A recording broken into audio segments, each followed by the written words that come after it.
Hello everyone, আসসালামু আলাইকুম। সবাই কেমন আছেন? তো আবারও চলে আসলাম আপনাদের মাঝে আরেকটি নতুন রেসিপি নিয়ে। তো এবারে আমি একটা আপনাদের সাথে শেয়ার করব নাস্তার রেসিপি। তো এটা বিকালের নাস্তা হিসেবে আপনারা ব্যবহার করতে পারেন। তো আমি এখানে 2 কাপ আটা নিয়েছি। আপনারা চাইলে এটা চাউলের গুঁড়িও নিতে পারেন। তারপর লবণ, তেল দিয়ে হাত দিয়ে সুন্দর করে মেখে নিয়ে হালকা কুসুম গরম পানি দিয়ে দেবো। দিয়ে সুন্দর করে মথে নিয়ে 10 মিনিটের জন্য রেস্টে রেখে দেব। তো আমি এর উপরে একটা ভেজানো কাপড় ব্যবহার করেছি।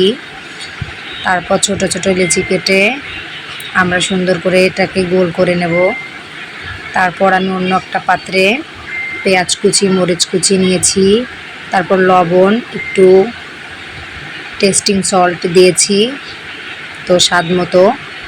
আপনারা চাইলে এখানে ম্যাগি মশলাও দিতে পারেন। তারপর সুন্দর করে এটাকে গোল করে নিয়ে আপনার পছন্দ অনুযায়ী আপনারা এটা সাইজ দিয়ে নিতে পারেন।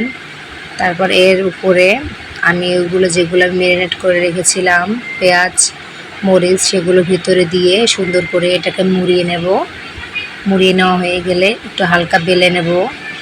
তো আপনারা চাইলে বিভিন্ন ডিজাইনও দিতে পারেন।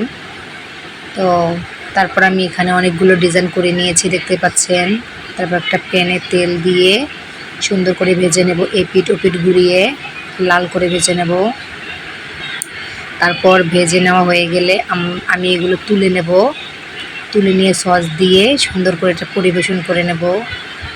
তো ভিডিওটি কেমন লাগলো অবশ্যই কমেন্টে জানাবেন। তো এটাই ছিল আমাদের আজকে বিকেলের নাস্তা। তো গরমের মধ্যে কি আর বলবো, এত পরিমাণ বিরক্ত লাগছিল। তো সবাই ভালো থাকবেন, আল্লাহ হাফিজ।